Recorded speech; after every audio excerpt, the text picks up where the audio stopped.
So I'm here with my friend Andy to talk to you about my high-end professional and elite professional oboe reeds. And I just want you to know that we take your oboe reeds very seriously. You've worked really hard to get to the level that you're at, and I know that you want a reed that is working just as hard as you are to get the right result.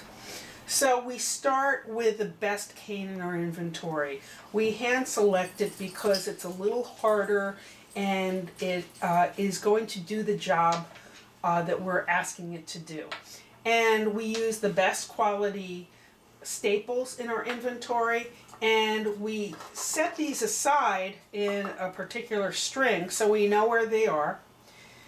And we take a multi-step approach like we do on all of the reeds, but we lengthen that process just a little bit for the highest end reeds. So in this case, our first step with these reeds, after we created the blank, was just to expose the bark. And we did this for a couple of days. And we're ready now to go the next step. It's settled just a little bit. You know how traumatic it is for oboe cane to go through all of its processes, and it can sometimes get very temperamental when it does this too quickly. So we make sure that we have enough quality controls in place and enough pipeline so that we can take plenty of time to do what we need to do, let it settle, observe how it reacts, and then go to the next step. So here is a reed that has been soaked up. It was just briefly scraped like the other one, and I'm going to take it the next step. So today we're going to find out what we have, and we're going to do that very deliberately by thinning the tip, but not too much. Just enough. We're not looking to finish the reed by any stretch of the imagination today. We're going to thin the back a little bit, create some nice long strokes. In the case of original reeds, they'll be 3/4 length, and in the case of the long scrape, it'll be deeper than that. So what do you find the value of the long scrape to be, since you obviously added it to the original? Well, there are different kinds of oboe players at a very high level, and their wind capacities are different, and people with very well developed wind capacities and very strong wind speed need more resistance in their reed. The reed has to be able to accept more, and so we create a longer reed with a little bit more resistance. It's a little darker, and it takes that extra wind speed very well. The original scrape takes it very well as well, but just not quite to the extent as the long scrape. And some people just happen to like it. There are players that like that. So what I've done is I have scraped it down a little bit, and I'm ready to clip it and see what we have. And I'm clipping it a little bit over 70, and we'll see what we have. Okay, so there's not much there yet. This is real life stuff. So this is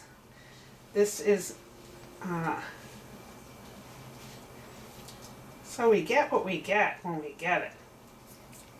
This is not a staged reed. Otherwise it would have been perfect with my first scrapes, but it's not. And we know that. That's going to be the case. So the reeds that you make, especially for the elite professional level, say I'm a buyer, for example, I'm looking at you making this reed from scratch, it's not a staged reed. How do I know that what I get from you is always going to be the best if I'm buying that particular brand? Well, what I can tell you is this. We always do our best to create a reed that reflects our description, and all of our descriptions are directional in nature. In terms of darkness, in terms of brightness, in terms of strength, and so we fit that, and then there's functionality. When we certify a reed at grade, we really do it based on a pre-established set of quality standards that we don't deviate from. So while you're always going to have differences between reeds because they're handmade and it's the nature of the beast, and that you can depend on a quality standard at a particular grade.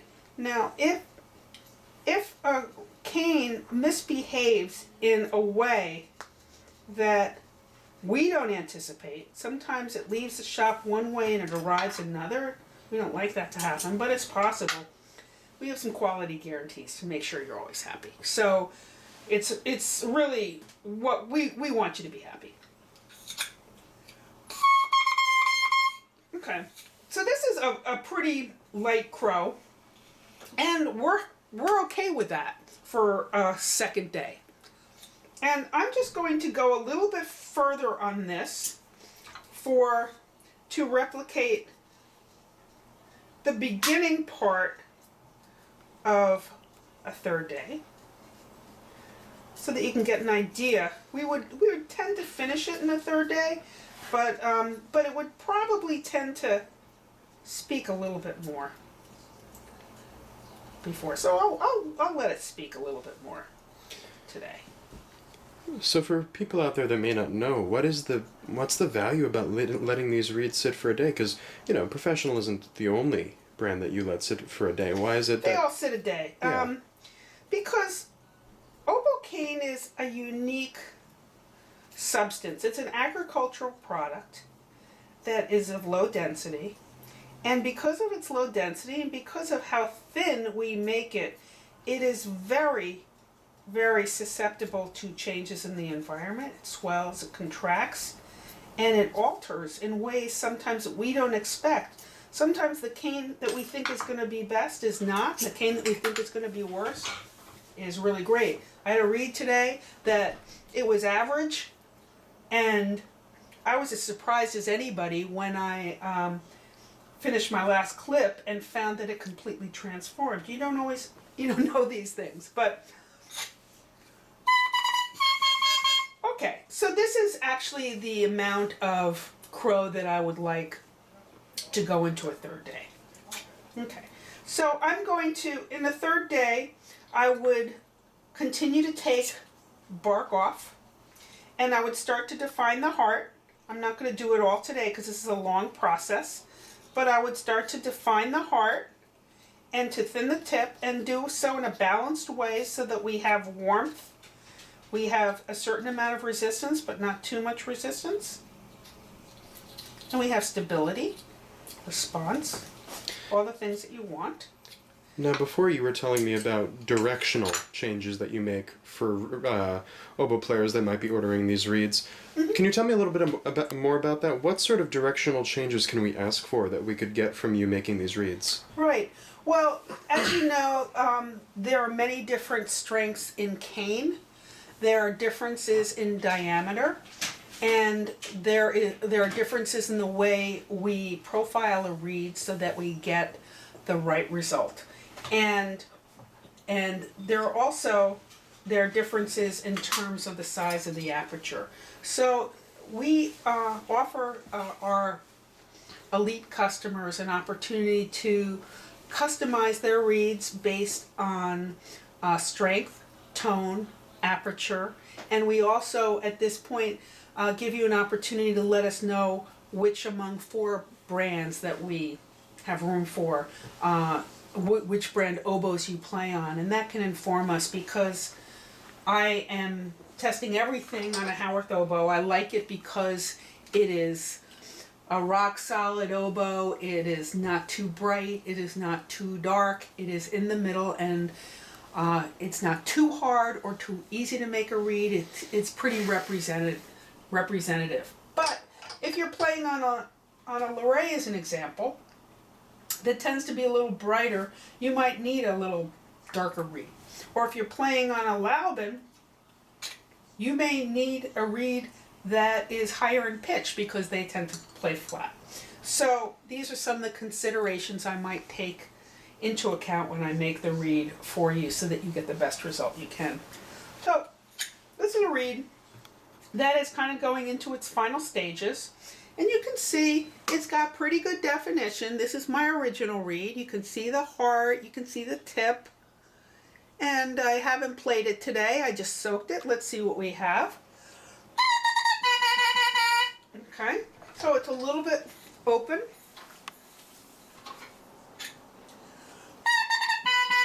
Let's see what we have to do today, if anything.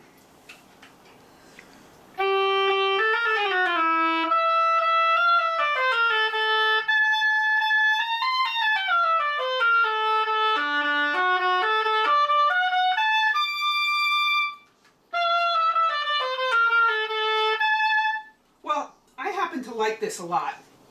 And so it appears that the work that I did over the first 3 days actually took, and that it didn't change too much over time, and I like that. That means it's a really stable reed. And in this case, I mean, there are things I could do, but I don't know that it would improve it. I mean, I think it would be best to show you a different reed where I might be able to do a little bit more fine tuning. So, yes. If I was the lucky buyer of that reed that you just played there, and I got it, you know, I live maybe further away from you, and the climate is different and everything. The reed, when I get it, just isn't playing like it just played for you. Is there some sort of guarantee that you offer that I could maybe, you know, either what are my options at that point? Yeah. Well, you know, generally, what you have is, we do have guarantees for that. And here is a situation. Typically obviously we want you to like the reed. And if there are minute changes that need to be made and you have resources in your own community with your teacher or whomever who can help you, that's always best because it's real time with you there. And that's a question of nuance and taste. When there are some functional problems that take place because of climate change, then we've got a different order. And I feel responsible to make sure that I get my reed to your location in good shape. So what might happen in the most extreme of circumstances? Well, it is possible that if it goes from a wet to a dry climate, that the reed could shrink. The moisture in it would create a situation where it shrinks and the aperture gets really large. And I would absolutely guarantee it. Just send it back. You get a new reed, no problem. If it cracks, it's happened once to me. If it cracks, send it back. You get a new one. And if it opens up in the side, and you just can't get it to play, send it back. You get a new one. If it's a question of nuance, you might find that you're best off, you know, using your resources to make it just right for you. But I'm happy to work with anybody who's willing to work with me to make it right. You know, it's your experience is important, and I know this is a big investment. So let's see this one.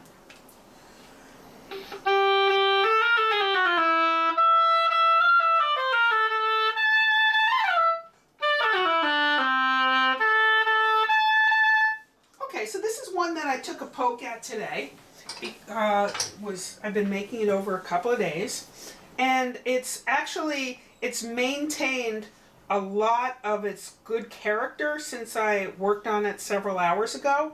So that's good, because, you know, sometimes, gosh, they could change between the time you leave the house and get to the concert hall, and that is so frustrating. So never leave the house without I never leave the house without my tools in hand. And it's what's really interesting. You know, it's a crazy world, this oboe world, because these reeds are so fickle, and the skills you need to really understand them or you acquire over many years. And also just knowing the feel and having the muscle memory is important. So let's see. I just took a gamble on this because let's see what's going on.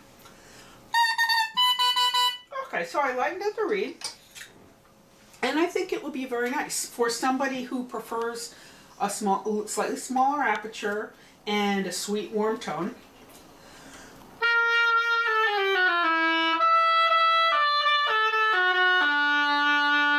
I'm going to drop my jaw completely to see what I've got. Good. So I dropped my jaw and it didn't totally get crazy. And let's see what I can do in terms of the dynamics. It's got to work. It's got to do the things you want it to do. That includes dynamics, it includes vibrato, it includes the whole range of what is being asked of you. It needs to be able to do that.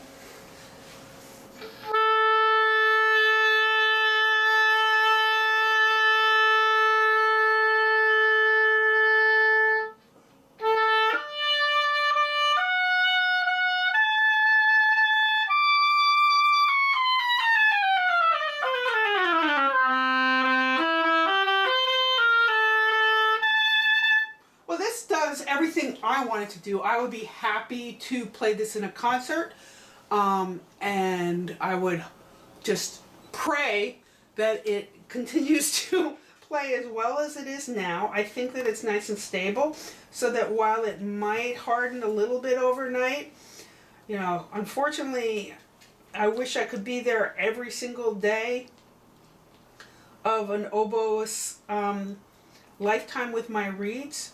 And what we do is make it as great as it can be going out, and we know that once it's broken in, it will have a nice long life with you. So, enjoy.